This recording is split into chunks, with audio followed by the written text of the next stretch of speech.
Welcome to another episode of Talking Sense. I'm Latane Conant, CMO of 6 Sense, and I am here with Chris Walker, CEO of Refine Labs. Welcome, Chris. Thanks, happy to be here. Yeah. Tell us a little bit about Refine Labs. If you look at a lot of companies, the way that I see it is that they're not marketing effectively, which then forces them to be grossly overweight in sales headcount. A lot of BDRs, a lot of outbound, a lot of AEs, low efficiency and productivity.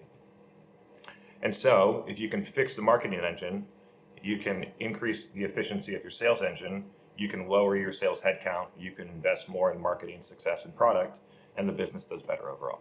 That's basically the theory.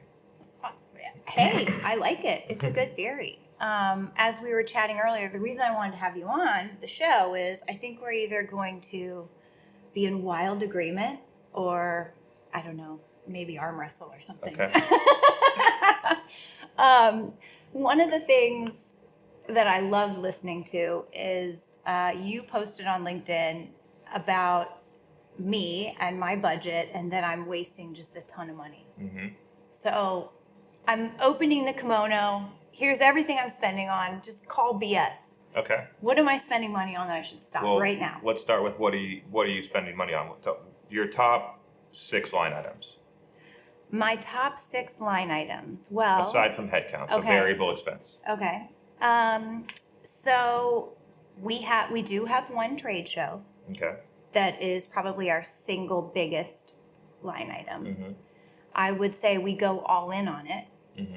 and we do a lot of ancillary events mm-hmm. around it, and it is 100% the biggest pipeline driver all year. Mm-hmm. I like that. We try not to do very many booths. Mm-hmm. I think we still have 3 in our plan, unfortunately, for 2020. But I've said that we can't do any more. Okay. The easiest expenses to cut out and move to something that's more effective are big trade show booths.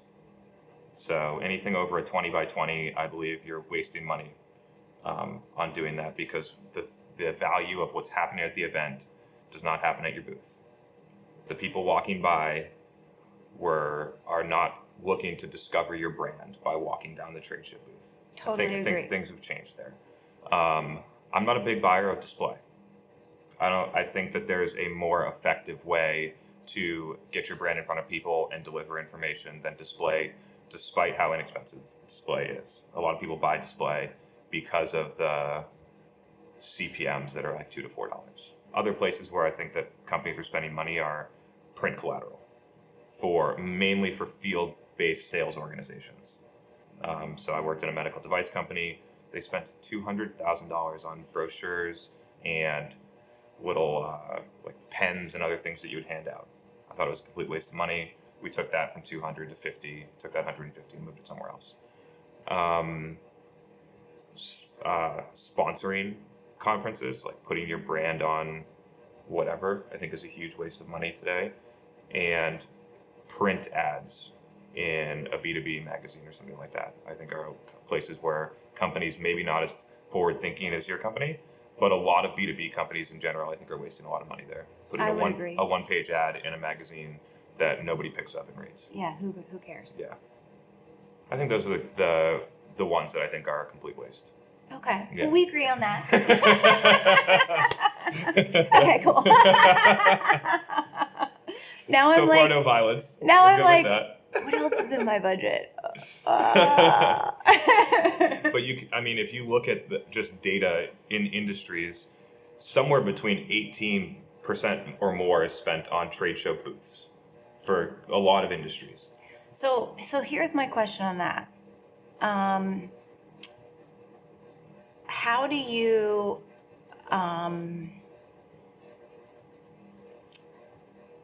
are the trade shows what's going to happen to the trade shows if we all start saying no to their booths? I don't think people are going to say no to them, so I don't think we have to worry about that. I think that smart companies are changing their strategy around trade shows. So if you must have a booth, have a small booth. Totally. Cut it in half. So whatever. Totally. If you're a huge company and you're getting a 30 by 40 or whatever the biggest booth is, I don't even know, then cut it in half. and then take that, whatever amount it is, it's probably $50,000 to $100,000, and have a satellite event, like that you said, that actually drives brand value, not the like sign over your booth that 100 people see. But I think here's the challenge, or that it sounds easy to talk about and say, Yeah. oh, drive a satellite event, but the reality of someone who's been doing this a long time is, to do that, you can't be lazy. So you have to. The booth is late. The booth is a very lazy strategy. I agree. Like, you rock up, you've got your swag and this and that, and you've got your scanner, and you go around, and then you send a bunch of emails afterwards, and all the people working the booth are hungover. Your lead follow-up isn't great. You're having basic conversations that you could communicate the exact same information in a 1-minute video delivered to somebody that you're having in the booth with a prospect. You're scanning their badge. They're not actually interested. They don't answer your emails. I think that's the cookie cutter approach that I've seen, like I said, 7 or 8 companies in a row make the exact same mistake. And I think it needs to change. But you fundamentally have to change the way you approach field marketing to do what we're talking about. And here's why. Because you have to be incredibly organized, first of all, way more organized. You have to start way earlier in the process. You have to have some way to understand who's coming to the event, which requires AI, big data, things like that, because you usually don't get the list until right before.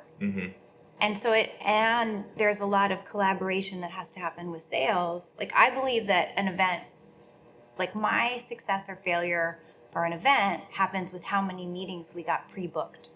Totally agree.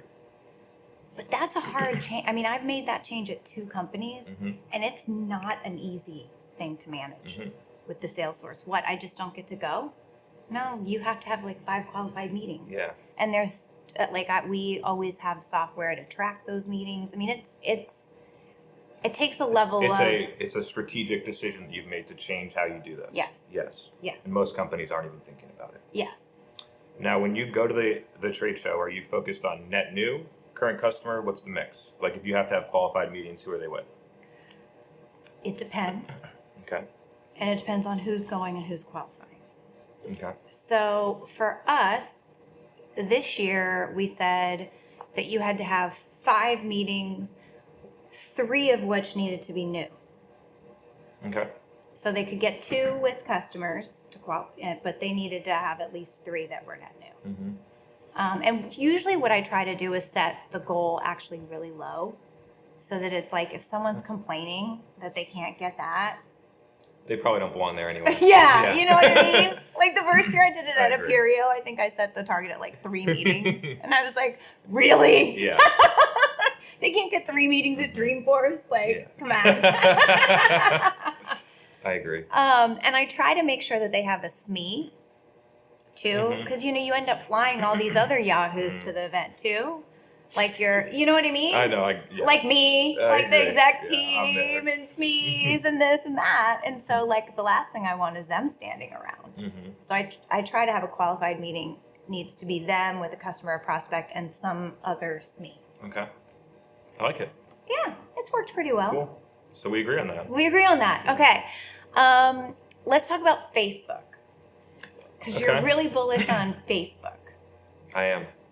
I'm not sure. Convince me. I think it really depends on the company, the product, the target audience, like everything. I think it depends on it. The thing that's worked really well for us, and I'm talking companies that are selling a product, ACV less than 100K. So average contract value less than 100K. Okay. If you are a company that's selling to IBM, I do believe that this strategy could work for you. But I haven't done it myself, so I'm not going to talk about it.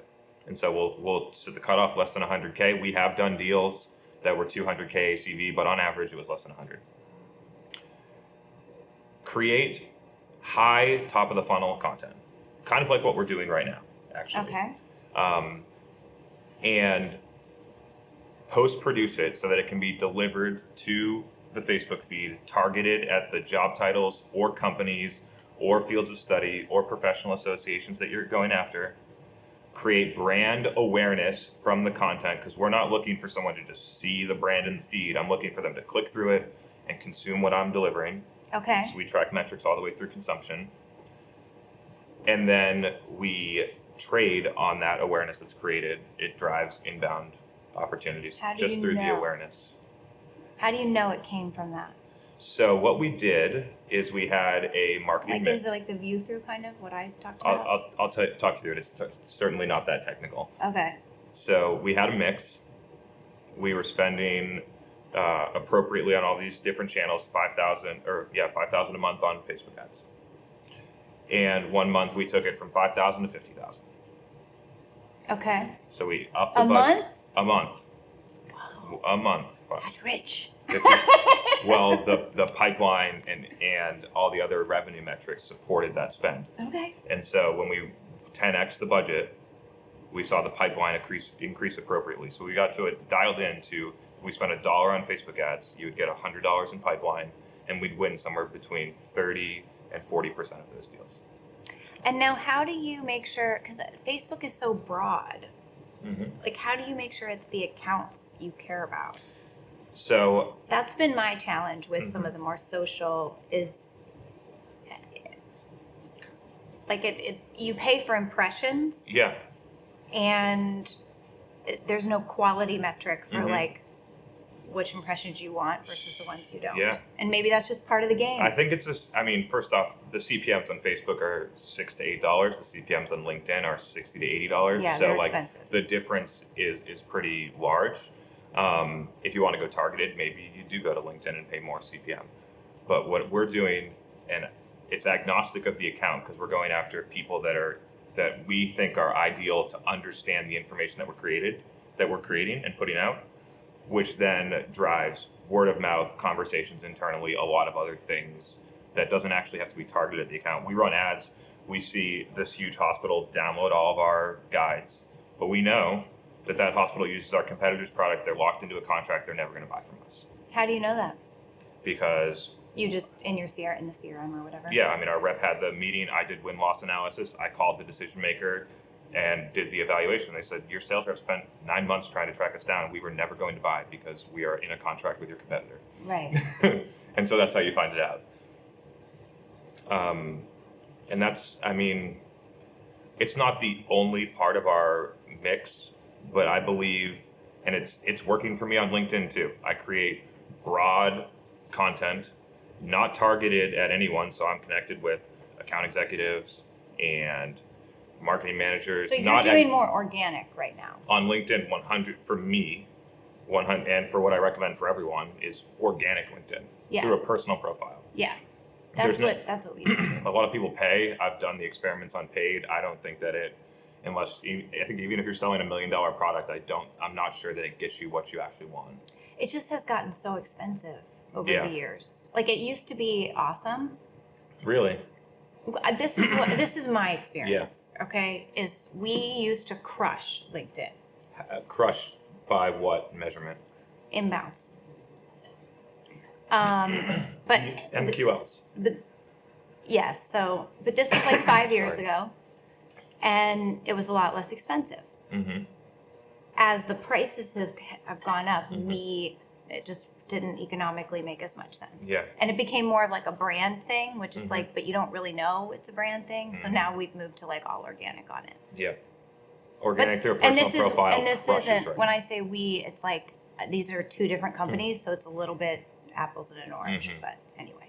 Yeah, That's more my own personal I experience. think we can get to one of the more interesting parts of this, I think it will be of this conversation, which is that if you're using LinkedIn to drive MQLs, I've done the testing, you're going to get leads at whatever price you want. Sometimes $5, sometimes $500, whatever.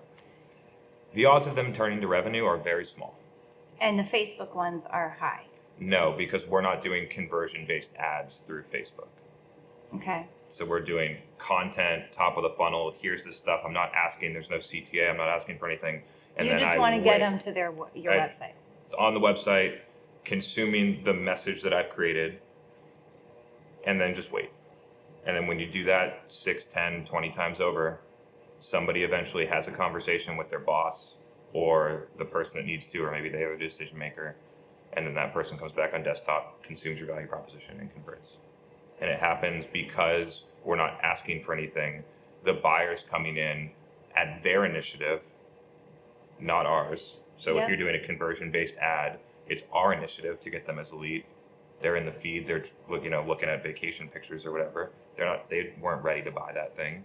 But that's kind of the same strategy we would use with display too. Is we're just in the flow with them, getting them to consume content, and then when they're ready. What content are they consuming? So like, walk me through the display process. So I'm just gonna guess. So you run display, that building over there with a lot of people in it. You have your target people inside of the account that are going to be on their desktop computer and see your ads, right? Click-through rates probably pretty low. Because only grandmas are gonna like. Nobody clicks on banner ads. So like, what do you, besides the impression? Then we need to debate the value of that impression. But all you're doing is basically putting your logo in front of someone, right? Well, so what we do is, because we use our intent signal and we know the keywords that they care about, we dynamically change the keyword, so we know it's in the flow and we know it's something top of mind for them. And then when they come to the site, we've prepared content again based on those keywords. So we sort of are anticipating, or it's better than anticipating. We have a pretty good idea of what they're interested in. So it's not just like 6 cents. Yeah. It's, And then talk me through the timeline from impression, on average, impression to inbound conversion, and then what is that conversion? Is it, I want to talk to your sales rep, I want to quote, I want this mid-funnel thing, like what is the conversion that you're measuring to? Well, we don't use MQLs at all. We don't use them at all. I don't even use SQLs. It's opportunity or nothing. It's binary. So, well, we have something called an in-market. So my job, so basically, I use predictive analytics to know when an account is in target. And if they're in target, they're not doing any research. They're a good account for me, but they're not doing anything. And I don't want to spend one dime on them. They're so not ready to buy. Okay? We're going to have a good conversation. I'm ready for this. Then, and there's like, so many accounts that like I can't waste my... How many? So there's like 20,000 accounts right now in target. Got it. Okay. Like, why would I? just It's wanted too the much. magnitude, yeah. It's too much. So then I move to awareness. And in awareness, I know that they're researching things that indicate they have a problem, like predictive analytics, like ABM, like demand generation, sales and marketing, things that maybe analyst firms or events. I know that they are waking up to the fact that they have a problem that's related to what I do. So my strategy there is to use, content. I write very specific content to them. I understand kind of the key periodicals and things that digital places I need to be. So I use a lot of organic and earned media. I'm really about earned media. I don't pay for a lot of media from a content perspective. And social, organic social, to get them basically to tie their problem with 6 cents. Then they move from that phase into consideration.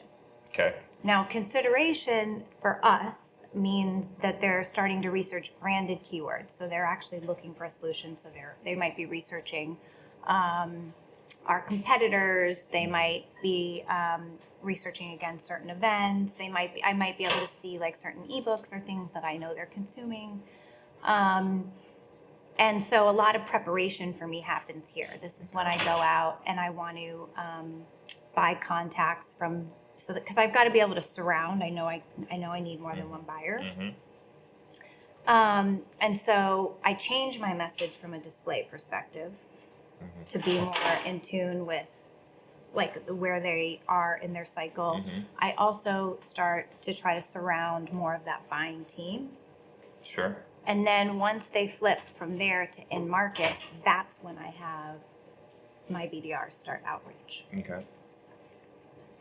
So my goal is to get as many accounts in market for my BDR team.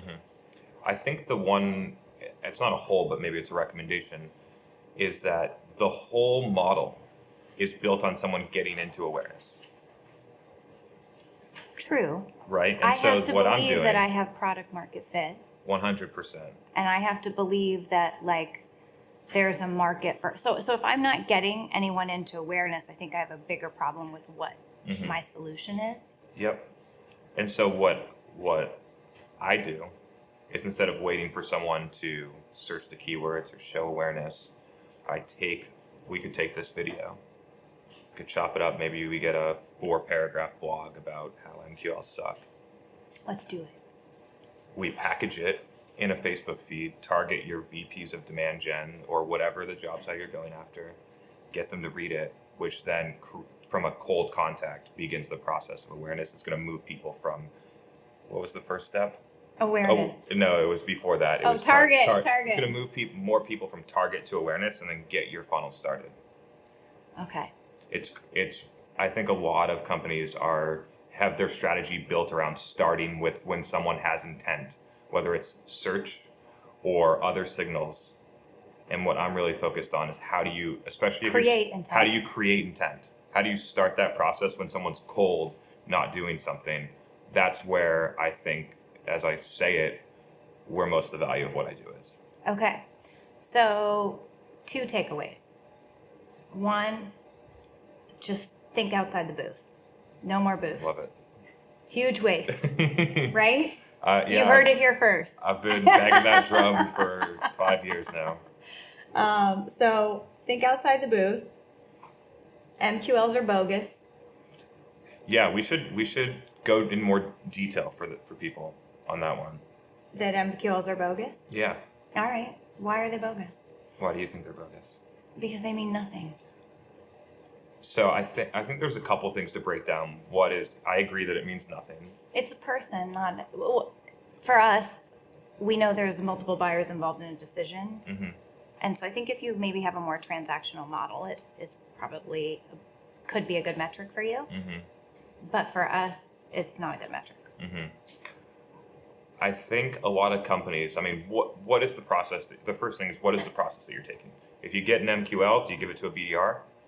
Is that like what most companies do? Yes. Okay. The win rate on those has to be 0.01%. Like, I believe that by taking someone that has not shown interest at all and flooding them with heavy outbound, you're actually creating the opposite of what you want. They're getting annoyed. They're getting annoyed with you. Like, I'll give you an example, and then I won't say the company. There's a company where I go in, and whether it's in social or on their website or anything, and download the most top of the funnel or relevant guide to their business. And 3 minutes later, a BDR that's been there, worked at the company for 6 days, calls my cell phone. And I, as long as I can, will never buy their product because of how much it's happened. Because it's just annoying. It's just annoying. And it doesn't match how I want to buy things. And I talk about it on social and all of my other platforms all the time about how I hate that approach. And people still do it. And so they don't treat me like a person. They treat me like a MQL or a number or whatever and throw me through their funnel. And I'm sure that it works for some people. But I think that we should debate the question, is it worth the one sale for how many of the me's that you're creating that are actually against your brand? I don't recommend it to people. And unless there's a specific application where I must buy your product, I won't. So just because they called, or because they called and you weren't ready? They do it repeatedly. So this is so like it's like the 10th robo-calling. time. Yeah, and after the 6th time when I say, like, I'm not in market for your product and I'd prefer if you didn't call me, and then I get another email cadence, I just think it's annoying. Like, I think I disagree with the model. Okay, so we got to rethink the model. And then the last thing that we talked about, to recap, is creating intent versus waiting for intent. Yeah. So 3 things. Mm-hmm. Think outside the booth. Mm-hmm. Ditch the MQLs. Mm-hmm. Just break that process. And create intent. Don't wait for intent. Yeah. All right. Well, thanks, Chris. Thanks. Awesome having you Glad on the to be show. here.